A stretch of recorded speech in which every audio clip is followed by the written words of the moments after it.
దేవుని నామానికి వందనాలు. ఈ కార్యక్రమాన్ని వీక్షిస్తున్న మీ అందరికీ కూడా క్రిస్టియన్ ఫ్యామిలీ చర్చ్ తరపున మీ అందరికీ శుభములు తెలియజేస్తున్నాను. ఆదివారపు ఆరాధన కొరకు మీ అందరినీ ఆహ్వానిస్తున్నాం. మా దైవ సేవకులు ఈ సమయమున రెవరెండ్ సిహెచ్ జాన్సన్ గారు వచ్చి వాక్యోపదేశాన్ని అందించవలసిందిగా కోరుచున్నాం. దేవుని నామాన్ని బట్టి మీ అందరికీ నా హృదయపూర్వక వందనాలు, దీవెనలు తెలియపరుస్తూ దేవుని సన్నిధానానికి మిమ్మల్ని ఆహ్వానిస్తూ ఉన్నాను. గడిచిన నెల రోజులుగా 22వ తారీఖు నుండి లాక్డౌన్లో ఉన్న మనందరం కూడా మరి చాలా కష్టానికి లోనయ్యి పైకి వ్యక్తపరచలేనటువంటి పరిస్థితులు మనం అనుభవిస్తూ మరి బయట దృశ్యాలు చూసినప్పుడు, వార్తల్లో మనం చూసినప్పుడు ఎన్నో వేల మంది, లక్షల మంది, ప్రపంచవ్యాప్తంగా 10 కోట్ల మంది రోడ్డున పడి తినడానికి తిండి లేక, ఉండడానికి గూడు లేక చెదిరినటువంటి పరిస్థితులు బట్టి మరి ఆలోచించినప్పుడు హృదయ విదాకారం, ఎంతో వేదన, ఎంతో కష్టం కనిపిస్తూ ఉంది. ప్రియమైనటువంటి దేవుని సంగమా, ప్రభు బిడ్డలారా, మరి దేవుని మనం ఆశ్రయించవలసిన అవసరం మనకి ఎంతైనా ఉంది. చరిత్రలో చూసినప్పుడు, బైబిల్ గ్రంథంలో చూసినప్పుడు ఏ పరిస్థితులు, ఎటువంటి కష్ట పరిస్థితులు వచ్చినా కూడా ఆ పరిస్థితులన్నీ వారు అధిగమించారు అంటే కేవలం దేవుని మీద వారు ఆధారపడినప్పుడు, దేవుని ఆశ్రయించినప్పుడు, దేవుని అడిగినప్పుడు మాత్రమే. ఆ విషయాన్ని మనం గుర్తుంచుకోవాలి. మరి ప్రస్తుత కాలంలో దేవుని ప్రక్కన పెట్టి వారి సొంత ఆలోచన, సొంత జ్ఞానం, సొంత వారికి ఉన్నటువంటి ఆధిక్యతలు బట్టి వారు అతిశయిస్తూ ఉన్నారు. అది మరి అంత మనకి దీవెన కాదు. మన మీద ఉన్నటువంటి ఉరుత్రాడు, లేకపోతే ఈ కరోనా వైరస్, దీన్ని తొలగించాలి అంటే మరి మనం తప్పక దేవుని ఆశ్రయించాలి. దేవుని వాక్యాన్ని ధ్యానిస్తున్నప్పుడు, దేవుని వాక్యాన్ని పఠిస్తున్నప్పుడు ఈ మాట నన్ను నా హృదయాన్ని తాకింది. పోయిన వారం నినివే ప్రజలకు మరి సువార్త ప్రకటించినప్పుడు, నాశనకరమైన వార్త ప్రకటించినప్పుడు వారందరూ కూడా దేవుని వైపు తిరిగి విడుదల పొందుకున్నారు అని మనం ధ్యానించాం. మరలా దేవుని పాదాల దగ్గర ఆయన వాక్యాన్ని పఠిస్తున్నప్పుడు ఈ మాట నన్ను నా హృదయాన్ని తాకింది. యెషయా గ్రంథం 41వ అధ్యాయం 10వ వచనంలో మనం చూసినప్పుడు, భూదిగంతముల నుండి నేను పట్టుకొని దాని కొనల నుండి పిలుచుకొనిన వాడా, నీవు నా దాసుడువనియు, నేను నిన్ను ఉపేక్షింపక ఏర్పరచుకుంటువనియు నేను నీతో చెప్పి ఉన్నాను, నీకు తోడై ఉన్నాను. భయపడకుము, నేను నీ దేవుడినై ఉన్నాను. దిగులు పడకము, నేను నిన్ను బలపరుతును. నీకు సహాయం చేయవాడను నేనే. నీతి అను నా దక్షిణ హస్తముతో నిన్ను ఆదుకొందును. దేవునికి స్తోత్రం. ఈ మాట చదివినప్పుడు ఈ మాటలో ఉన్నటువంటి ప్రత్యేకమైన మాట, భయపడకము, నేను నీ దేవుడినై ఉన్నాను. భయపడకము, నేను నీ దేవుడినై ఉన్నాను. మరి ఆయన అంటున్నాడు, దేవాది దేవుడు అనేటువంటి మాటను మనం ఒకసారి మననకు తెచ్చుకుంటే ఆ శక్తి ముందు ప్రపంచంలో ఏ శక్తి కూడా దానికి మించిన శక్తి లేదు. Is the supreme higher authorities. మన దేశంలో ప్రధానమంత్రి కావచ్చు, లేకపోతే దానికంటే గొప్ప అధికారం ఇంకేమీ లేదు. అలాగే మరి ఈ సృష్టి యావత్తుకి కూడా, ఈ విశ్వానికి సృష్టికర్త అయిన దేవుడు చాలా ప్రాముఖ్యత కలిగి ఉంది. ఇక్కడ దేవుడు ఇస్తున్నటువంటి వాగ్దానము, భయపడకము, నేను నీ దేవుడినై ఉన్నాను, నీ దేవుడినై ఉన్నాను. యావత్ మానవాళికి కూడా దేవుడు మాట్లాడుతున్నాడు. భయపడకము, నేను నీ దేవుడినై ఉన్నానని తెలియపరుస్తున్నటువంటి మాటలు. ఆయన మరి సృష్టికర్త, ఆయన క్రియేటర్, ఆయన శక్తివంతమైనటువంటి వాడు. ఆయన ప్రతి బంధకముల నుండి విడిపించగలిగిన మరి శక్తి కలిగినటువంటి వాడు. ఆయన సంపూర్ణమైనటువంటి సర్వాధికారం కలిగిన సర్వశక్తిమంతుడైనటువంటి వాడు. ఆయనే దేవుడు. అటువంటి దేవుడు మనతో మాట్లాడుతూ ఉన్నాడు. యెషయా ప్రవచనములో ఈ మాట మనం చూస్తూ ఉన్నాం. భయపడకము, నేను నీ దేవుడినై ఉన్నాను అనేటువంటి మాటను మనం చూస్తున్నాం.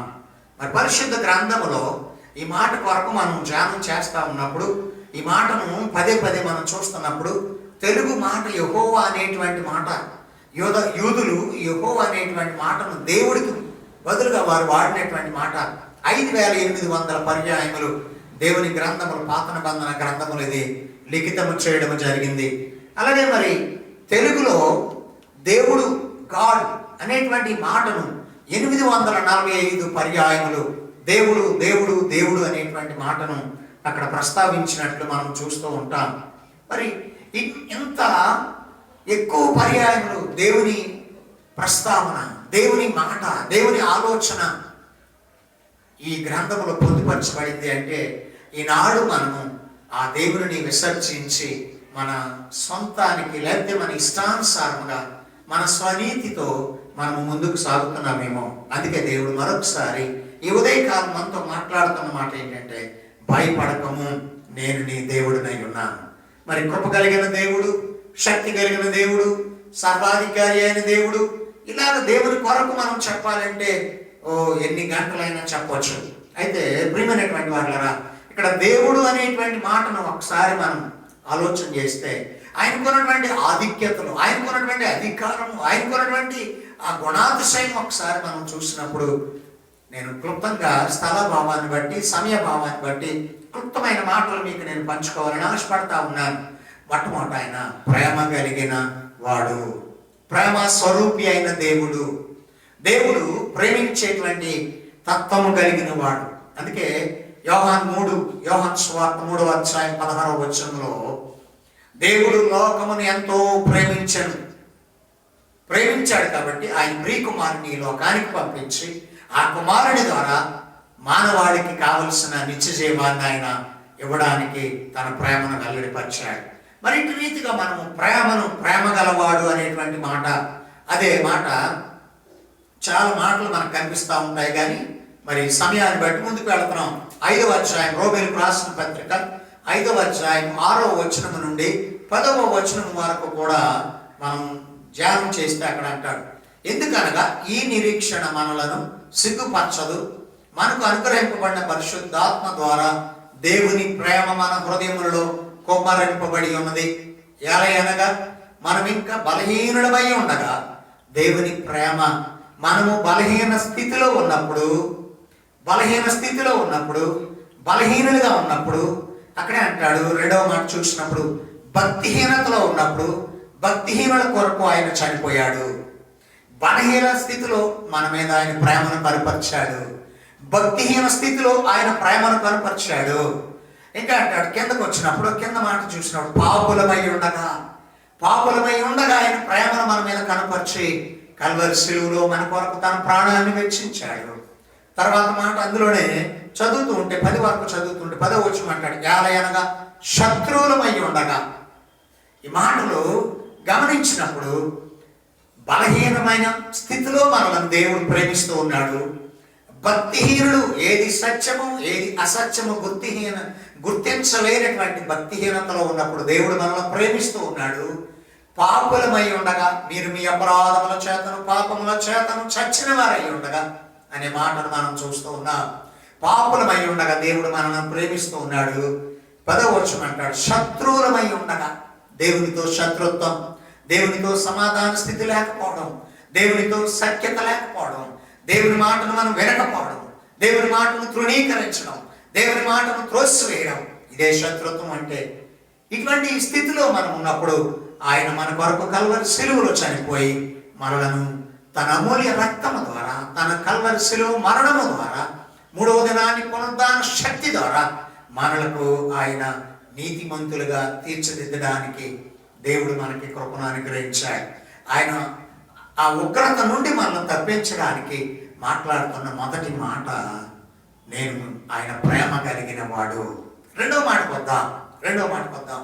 ప్రేమ కలిగిన వాడు ఎక్కడ ప్రేమను చూపించాడు చెప్పినటువంటి మాటలు దయతో మర్చిపోకుండా మనం ఒకసారి మనం చేసుకుందాం. బలహీనులమై ఉన్నప్పుడు, భక్తిహీనులమై ఉన్నప్పుడు, పాపులమై ఉన్నప్పుడు, శత్రుత్వం కలిగి ఉన్నప్పుడు ఆయన మనల్ని ప్రేమించి తన రక్తం ద్వారా మనకు విడుదల, విమోచన, రక్షణ దయచేశాడు.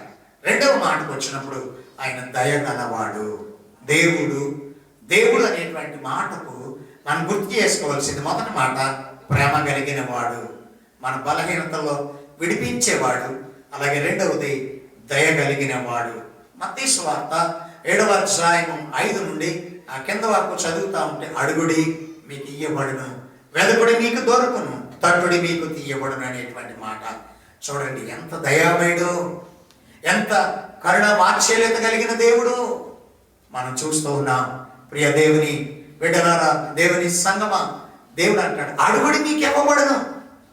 అంటే ఇప్పుడు ఈ ప్రస్తుత పరిస్థితుల్లో మనం అడగలేకపోతున్నాం, అడగడానికి మన దగ్గర శక్తి లేదు. కాబట్టి దేవుడు అంటున్నాడు ఎంత దయ చూపిస్తున్నాడు, అడగండి మీరు. ఈ కరోనా, ఈ కోవిడ్-19 పరిస్థితుల నుంచి, ఈ లాక్డౌన్ పరిస్థితుల నుంచి, ఈ భయంకరమైన స్థితిగతుల నుంచి మనం అడిగి విడుదల పొందుకోవాలి. ప్రియ దేవుని సంగమా, ఆయన మాటలు చెప్పడమే కాదు కానీ ఆయన పరిచర్య కాలంలో మనం చూసినప్పుడు ఇక్కడ మత్తయి సువార్త 14వ అధ్యాయం 14వ వచనంలో ఆయన చూడండి ఒకసారి దైవ గ్రంథంలో 14వ అధ్యాయం 14వ వచనం మత్తయి సువార్త, అక్కడ ఉన్నటువంటి పరిస్థితులు మనం చూసినప్పుడు యేసు ప్రభు వారి మీద కనికర పడుతున్నాడు. వారి మీద కనికర పడడం మనం చూసాం. ఆయన వచ్చి ఆ గొప్ప జన సమూహమును చూసి వారి మీద కనికరపడి వారిలో రోగులైన వారిని స్వస్థపరచను.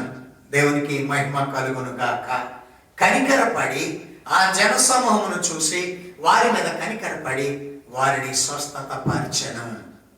ప్రియ దేవుని సంగమ, మనము కూడా మనకు కావలసినటువంటి అవసరత, మనకు కావలసిన విడుదల, మనకు కావలసినటువంటి సంరక్షణ, రక్షణ కొరకు మనం దేవుడిని అడిగితే దేవుడు మన ప్రార్థన ఆలకించి, మన విన్నపాన్ని ఆలకించి కనికరపడి మనకి స్వస్థత, విడుదల, ఆరోగ్యము, వెసలుబాటు దేవుడు దయచేస్తాడు. అదే మత్తయి సువార్త 20వ అధ్యాయం 34వ వచనంలో కూడా మరొక చక్కని మాట మనం చూస్తూ ఉంటాం. కాబట్టి యేసు కనికరపడి వారి కన్నులు ముట్టెను, వెంటనే వాడు దృష్టి పొంది ఆయన వెంట వెళ్ళిరి. ఇక్కడ చూడాలి, రెండో మాట చూడండి, ఆయన ఎంత దయగలవాడు అంటే గుడ్డివాడిని చూసి ఆయన దాటిపోవడం లేదు.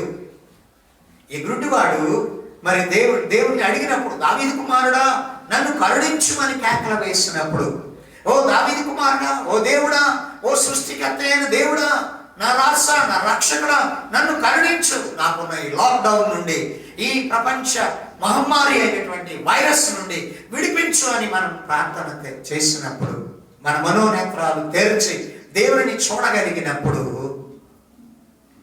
దేవుడు కనికరపడతాడు.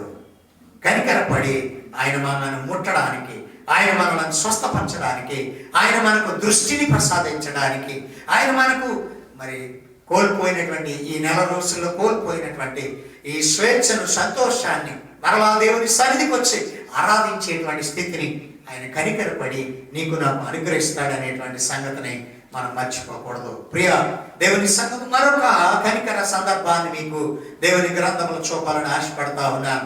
మార్కు సువార్త 1వ అధ్యాయము 41వ వచనములో కూడా మనం చూసినప్పుడు 41వ వచనంలో కూడా ఆయన కనికరపడి చెయ్యి చాపి వానిని ముట్టి నాకు ఇష్టమే నీవు శుద్ధుడు కమ్మని వానితో చెప్పాను. దేవునికి స్తోత్రం.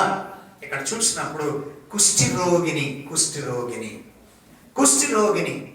మరి ఎవరు కుష్ఠరోగిని చూస్తే దూరంగా ఉంటారు, కుష్ఠరోగిని చూస్తే అసహించుకుంటారు, కుష్ఠరోగిని చూస్తే ఆ దరిదాపులకు వెళ్ళడానికి కూడా. అందుకే లెపర్సీ కాలనీలు మన దేశం ఎక్కడ కట్టినా కూడా ఊరి వేలుపల కడతా ఉంటారు.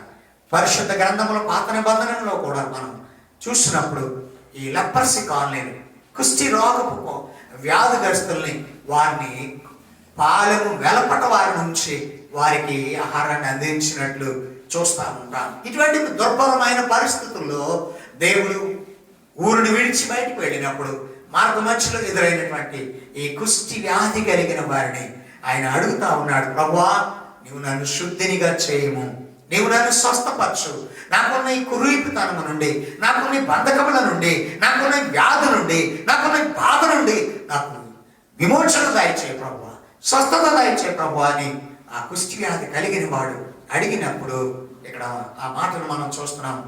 ఆయనను వేడుకొనగా, ఆ కుష్టివాడు వేడుకొనగా ఆయన కనికరపడి చెయ్యి చాపి, కనికరించే దేవుడు, దయచూపే దేవుడు నీ దేవుడు. దేవుడు అంటే గొంతెమ్మ కోరికలు కోరేవాడు కాదు.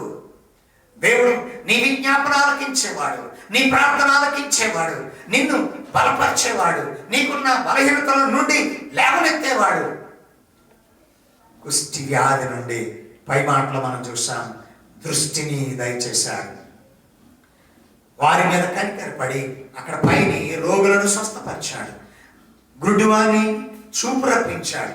మూడవది ఆయన కనికరపడి కుష్టి వ్యాధి కలిగిన వారిని స్వస్థపరిచినట్లుగా మనం చూస్తూ ఉన్నాం. ఇదే మార్కు సువార్త 6వ అధ్యాయం 34వ వచనంలో మరొక సన్నివేశం సందర్భం మనకు కనిపిస్తా ఉంది. గనుక యేసు వచ్చి ఆ గొప్ప జన సమూహమును చూసి వారు కాపరి లేని గొర్రెల వలె ఉన్నందున వారి మీద కనికరపడి వారికి అనేక సంగతులను బోధింపసాగాను. ప్రస్తుత ప్రపంచం ఎలాగుంది అంటే, పాస్టర్ గారి ఇంట్లో ఉంటున్నారు, విశ్వాసుల ఇంట్లో ఉంటున్నారు, ఎవరింట్లో వారే ఉంటున్నారు. కాపరు లేని తనము, క్రమము లేని తనము, కట్టడి లేని తనము. ఇది ఈనాటికి మనకి చక్కని మాటగా మనకు కనిపిస్తుంది. వారట ఆనాడు ఆయన పరిచర్యలో ఆనాటి ప్రజలు కూడా కాపర లేని తనముగా, ఎవరి స్థానుసారముగా, ఎవరి హృదయానికి తోచినట్లు, ఎవరి మనస్సుకు తోచినట్లు వారు చేస్తున్నప్పుడు వారి మీద కనికరపడ్డారు. ప్రియమైనటువంటి సహోదరి సహోదరుడా, ఓ నా ప్రియ దేవుని సంగమా, మన ఇష్టానుసారముగా చేయడం కాదు, కాపరి లేడు అనేటువంటిది ఆలోచన కాదు. కానీ ఇదిగో నా ప్రధాన కాపరి నీవే ప్రభువా, నా గొప్ప కాపరి నీవే ప్రభువా, నా మంచి కాపరి నీవే ప్రభువా అని నీవు ఆయనను ఆహ్వానించినప్పుడు నీ మీద కనికరపడి ఆయన కాపరత్వాన్ని నీకు ఇచ్చి నిన్ను బలపరుస్తాడు, నిన్ను సరైన మార్గమును నడిపిస్తాడు.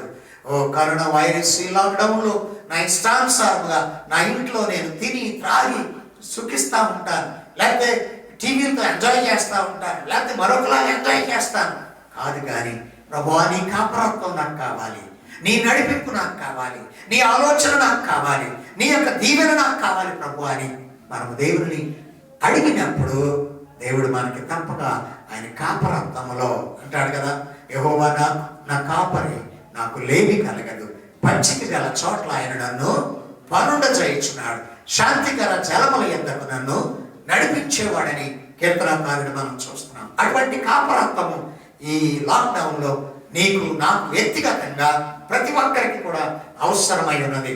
అటువంటి ఆయన దయచూపే దేవుడు నిన్ను ఒంటరిగా వదలడం, లేకపోతే కాపరలేని తనంలో వదలడానికి ఇష్టపడ్డ కానీ ఆయన నిన్ను నన్ను ప్రేమించి దిశను నిర్దేశించే వాడిగా మనతో మాట్లాడుతున్న మాటను మనం చూస్తాం. మరొక మాటను చూపించి మరొక మాటలోకి వెళదాం.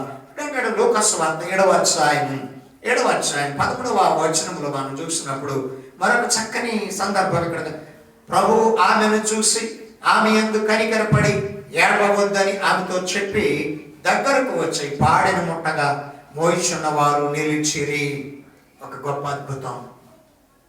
దయగలిగిన వాడు దేవుడు అంటే మరి చెప్పినటువంటి మాటలు 5 మాటలు మనం చూసినప్పుడు మొదట వారికున్న వ్యాధులు, వారికున్న రోగముల నుండి స్వస్థత.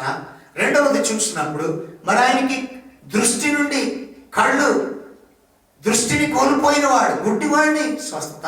మూడవది కుష్టివాడిని స్వస్థత. నాలుగవది కాపరి లేని తనము, వెచ్చలవిడితనము, దాని నుండి నడిపించే కార్యము. ఐదవది ఇక్కడ అంటాడు, ఆ విధవరాలి కుమారుడు చనిపోయి మోసుకుని పోబడతా ఉన్నాడు. ఆ స్థితిలో దేవుడు ప్రియమైనటువంటి వాళ్ళరా, ఆత్మీయ స్థితిలో మనం కూడా చచ్చిన వారి వలె ఉన్నామేమో.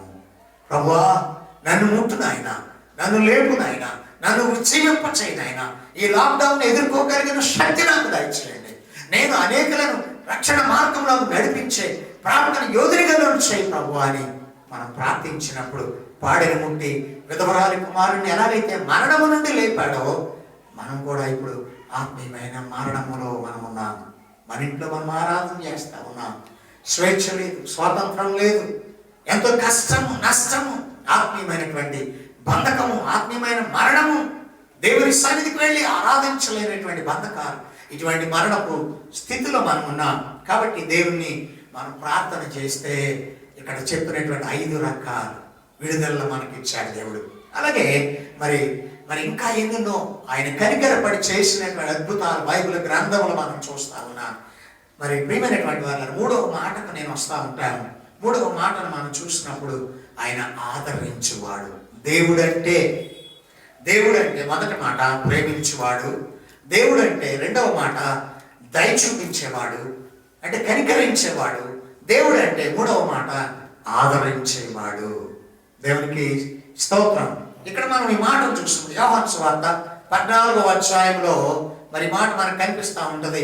యోహాను సువార్త 14వ అధ్యాయం 16వ వచనం నుండి 18వ వచనం వరకు మాటలు మనం చదువుకుందాం. 14వ అధ్యాయం 16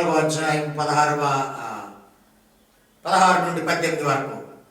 నేను తండ్రిని వేడుకొందును, మీ వద్ద ఎల్లప్పుడూ నుండుటకు ఆయన వేరొక ఆదరణకర్తనగా సత్యస్వరూపి ఆత్మను మీకు అనుగ్రహించును.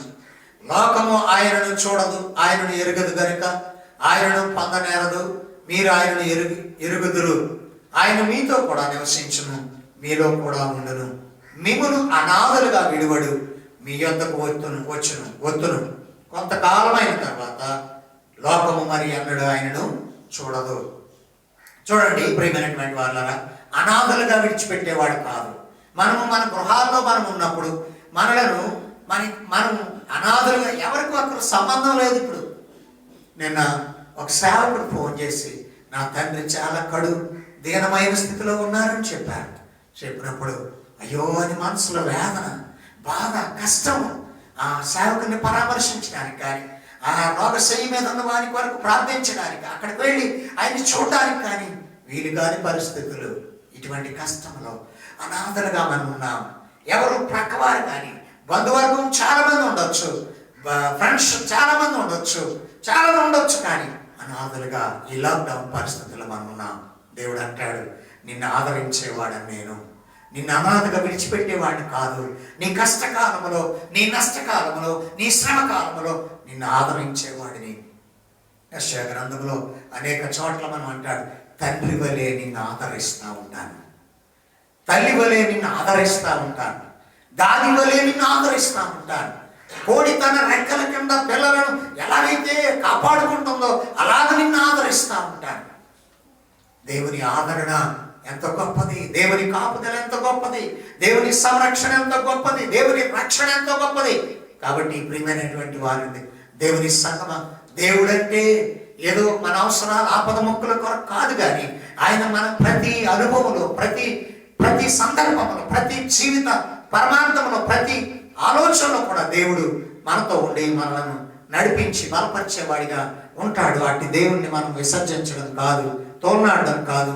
దేవుని ప్రభువా నన్ను ఆదరించు నాయన, నీ ఆదరణ లేకపోతే నేను క్షణమాత్రము జీవించలేను, నన్ను బలపరచు నాయన, నన్ను నిలబెట్టు నాయన అని, మాకున్న ఈ బంధకాల నుండి విడిపించు, ఆదరించు ప్రభు అని మనం దేవుడిని అడిగినప్పుడు మనకున్న బంధకాల నుండి భయపడకు అని, నేను నీ దేవుడై ఉన్నానని మాట్లాడుతున్న మాటను మనం చూస్తూ ఉంటాం. తర్వాత నాలుగవ మాటను చూసినప్పుడు సమయోచితమైన సహాయము చేయుట కొరకు, హెబ్రీ పత్రిక 4వ అధ్యాయం 15-16 వచనాల్లో అక్కడ మనం చూస్తా ఉన్నాం. చక్కని మాట ఇది.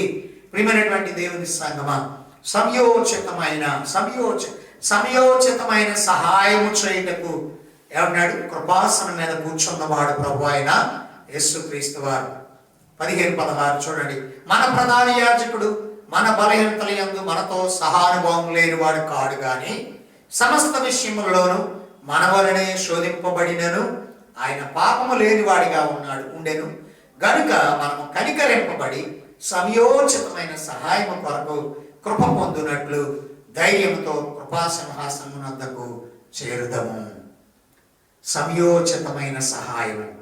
ఈనాడు చాలా మంది సమయోచితమైన ఏమంటాడు? దేవుని వాక్యం అంటాడు, నువ్వు రొట్టెని అడిగితే నేను రాళ్ళని ఇస్తానా?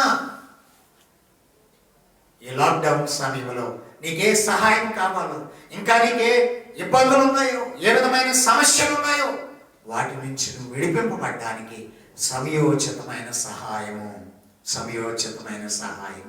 చూడండి, కొన్నిసార్లు మనం వెళ్ళినప్పుడు మన అవసరతలు ఎవరికైనా తెలియపరిస్తే వారి ఇష్టం వచ్చినట్లు మాట్లాడతారు, వారి అసందర్భమైనటువంటి మాటలు మాట్లాడతారు.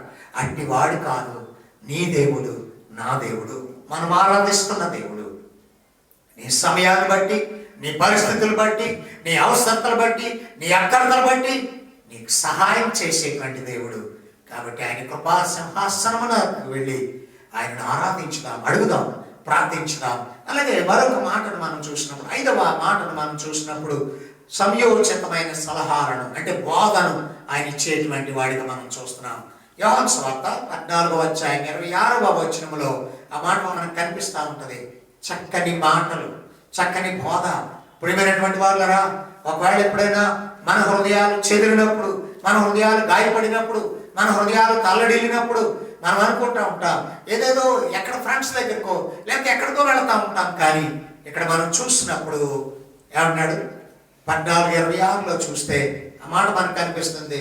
ఆదరణకర్త అనగా తండ్రి నా నామమున పంపబో పరిశుద్ధాత్ముడు సమస్తమును మీకు బోధించి నేను మీతో చెప్పిన సంగతులను మీకు జ్ఞాపకము చేయుదును. సమస్తము బోధించేవాడు, ఇదిగో చేయి పట్టి నడిపించేవాడు, మార్గాన్ని సరళపరిచేవాడు. నీ వాక్యము నా పాదములకు దీపమై ఉన్నదని తెలియపరుస్తా ఉన్నాడు. నేను చాలా సందర్భాల్లో కృంగినప్పుడు, పడినప్పుడు, చెడినప్పుడు, నా శత్రువులు, నా స్నేహితులు నన్ను వెలివేసినప్పుడు, నా బంధువులు నన్ను తోలనాడినప్పుడు, నేను చాలా వేసారిపోయినప్పుడు దేవుని గ్రంథాన్ని తెరిచి కీర్తన గ్రంథమును నేను చదివినప్పుడు ఎన్నో పర్యాయములు, నా జీవితంలో ఎన్నో పర్యాయములు నేను ఆదరణ పొందుకున్నాను, బలాన్ని పొందుకున్నాను. సమయోచితమైన సహాయాన్ని ఆ మాటల ద్వారా, ఆ బోధల ద్వారా పొందుకుని ఆదరించబడ్డాను. ప్రభువా నీకు వందనాలు నాయనా. ఇంత కష్టకాలంలో ఇంత ప్రభువా ఆడిముత్యాలు లాంటి మాటలు, నీ మాటలు. అందుకే దేవుడు అని వాక్యం అంటుంది, మనుషులను నమ్ముట కంటే యెహోవాను ఆశ్రయించడం మేలు. ఎస్, ఆది యందు వాక్యము ఉండెను, వాక్యము దేవుడై ఉండెను, వాక్యమే దేవుడై ఉండెను. ఈ మాటలు మనం గమనించినప్పుడు ఆయన మాటల్లో మనకి, ఆయన బోధనలో మనకి సమయోచితమైన సందర్భానుసారమైన నువ్వు పడిన స్థితిని బట్టి ఆ మాట నీకు చెయ్యి పట్టి లేపేదిగా ఉంటుంది. దాహంతో ఉన్నప్పుడు నీ దాహాన్ని తీర్చేదిగా ఉంటుంది. అటువంటి మాట ఇక్కడ సమయోచితమైన సలహా లేక బోధ ఇచ్చేటువంటి మాట. 6వ మాట చాలా జాగ్రత్తగా గమనించుదాం. 6వ మాట ప్రియమైనటువంటి వాళ్ళరా, ఈ యోహాను సువార్తలో 11వ అధ్యాయము మరి అక్కడి నుండి కింద వరకు కూడా కొన్ని మాటలు మనం చదువుకోవచ్చు. అయితే సమయం లేదు కాబట్టి ఆ విషయం మనందరికీ కూడా తెలుసు. ఏమంటే మానవాతీత సహాయాన్ని అందించేటువంటి వాడు, మానవాతీత సహాయమును అందించేటువంటి వాడు. అంటే మనం అనుకోవచ్చు, ఇప్పుడు ప్రభుత్వం వారు ఎంత చక్కగా సెంట్రల్ గవర్నమెంట్ కానీ రాష్ట్ర ప్రభుత్వం కానీ ప్రజల అవసరాలు, పేదవారి అవసరాలు తీరుస్తూ కాయగూరలు, నిత్యావసర వస్తువులు, ధనం, ఇంకా ఇటు రీతిగా వైద్యము అంతా కూడా అవసరాలు తీరుస్తూ ఉన్నారు. కానీ దేవుడు అనేటువంటి వాడు మానవాతీతమైనటువంటి సహాయం అందించేవాడు. మానవాతీత సహాయమును ఏమంటే ఇక్కడ చూసినప్పుడు ఈ మాటను చూడండి ప్రియమైనటువంటి వాళ్ళరా. ఈ 11వ అధ్యాయంలో మనకు తెలిసినది, లాజరు చనిపోయి 4 దినాలైంది, పాతి పెట్టబడ్డాడు. చనిపోయిన వారిని లేపగలిగిన శక్తి ఎవరికైనా ఉన్నదా? చనిపోయిన వారిని లేపగలిగిన శక్తి మానవులకు లేదు. అదే దేవుడు అంటే. మానవాతీతమైనటువంటి సహాయం అందించగలిగిన వాడే దేవుడు. ఈ కరోనా వైరస్ కొరకు ప్రపంచ దేశాలు పోటీ పడతా ఉన్నాయి వైద్యాన్ని కనిపెట్టడానికి. ఇంత దగ్గరలో లేదు, ఒక 6 నెలలు, మినిమం 6 నెలలు పడుతుందని చెప్తున్నారు. కానీ ఇట్టి పరిస్థితుల్లో ఓ ప్రపంచమా, ఓ మేధావులారా, ఓ నాయకులారా, ఓ క్రైస్తవ సంఘమా, దేవుని ప్రజలారా, ఆయన మానవాతీత సహాయం అందించడానికి నిన్ను పిలుస్తా ఉన్నాడు. భయపడకు, నేను నీ దేవుడినై ఉన్నాను. చనిపోయిన వారిని సైతం లేపగలిగిన శక్తి, లాజరు 4 దినాలు సమాధిలో ఉన్నటువంటి లాజరుని లేపగలిగిన శక్తి దేవుడు అక్కడ మనకి కనపరుస్తా ఉన్నాడు. ప్రియమైనటువంటి వారులారా, ఈ లాక్డౌన్ పెద్ద గొప్ప ఏమి కాదు. దేవుని శక్తి ముందు, దేవుడి ముందు ఈ లాక్డౌన్ కానీ, కరోనా వైరస్ కానీ, ఎయిడ్స్ కానీ, క్యాన్సర్ కానీ, అంతకంటే ఇంకేం గొప్పది కాదు. ఒకసారి ఆలోచించి మనం దేవుల్లో ముందుకు సాగాలి. అలాగే మరి షడ్రకు, మేషకు, అబేద్నెగోవులు వారు కూడా మండుచున్న అగ్నిగుండము, రెట్టింపు చేయబడిన అగ్నిగుండములో వారు విసురు వేయబడినప్పుడు, పడవేయబడినప్పుడు, త్రోసివేయబడినప్పుడు వేసిన వారు చనిపోయారు. ఆ ముగ్గురిని కూడా పడవేసిన వారు 6 తీసుకెళ్లి పడవేసిన వారు ఆ వేడి తట్టుకోలేక చనిపోయారు.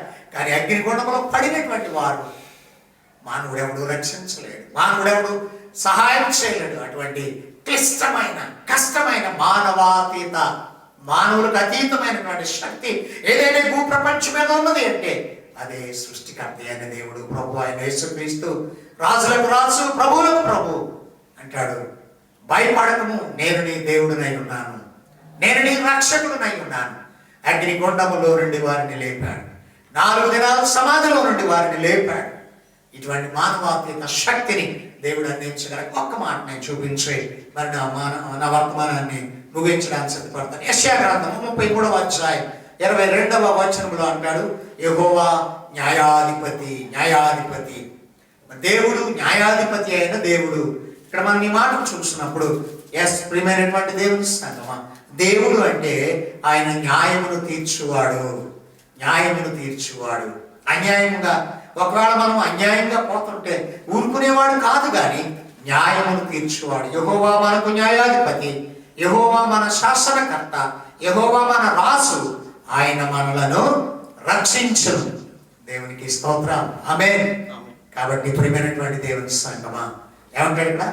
యెహోవా న్యాయాధిపతి, ఆయన మనల్ని రక్షించేవాడు, ఆయన మనల్ని విమోచించేవాడు, ఆయన మనల్ని లేవనెత్తువాడు, ఆయన మనల్ని ఉన్నతము చేసేవాడు.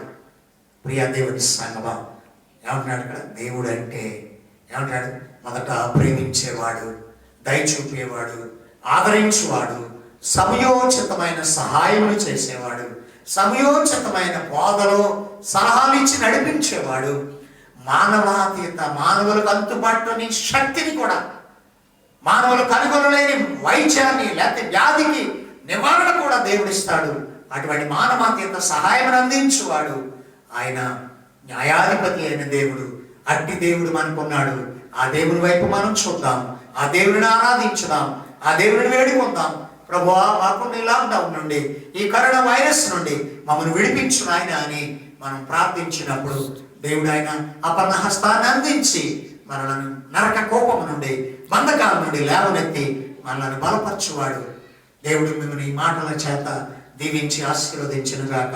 చిన్న ప్రార్థన. మహాపరిశుద్ధుడా, ప్రేమ నమ్మకం కలిగిన మా తండ్రి, మహోపకారి ప్రభువా, నీకు వందనాలు, స్తోత్రాలు. భయపడకు, నేను నీ దేవుడినై ఉన్నానని సెలవిచ్చావు.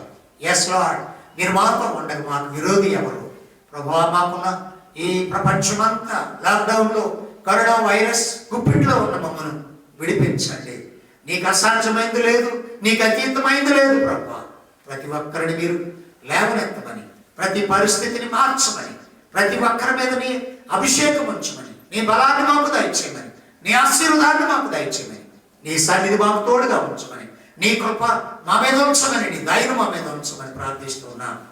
నీ దీవెనతో నింపండి. ముఖ్యంగా ప్రభువా, మా సంఘమును, చిన్న సంఘమును మీరు బలపరచి, సర్వ మానవాళిని మీరు బలపరిచి ఆశీర్వదించమని, నీ దీవెనలు మా అందరికీ దయచేయమని, ఈ బంధకాల నుండి విడిపింపబడడానికి మంచి శుభకరమైన రోజు మీరు మాకు దయచేయమని, త్వరలో రానయ్యున్న యేసు ప్రభు వారి దివ్యమైన నామములు అడిగి ప్రార్థిస్తున్నాము తండ్రి. తండ్రి, కుమార, పరిశుద్ధాత్మను త్రియేక దేవుని సన్నిధి సమాధానం మనకు, మన సంఘస్థులకు, సార్వత్రిక సంఘానికి, ప్రపంచ ప్రజలకు ఆయన కృప ఇప్పుడు ఎల్లప్పుడూ సదాతుడై నడిపించును గాక. ఆమేన్. దేవుడికి వందనాలు. దేవుడు మేము దీవించును గాక.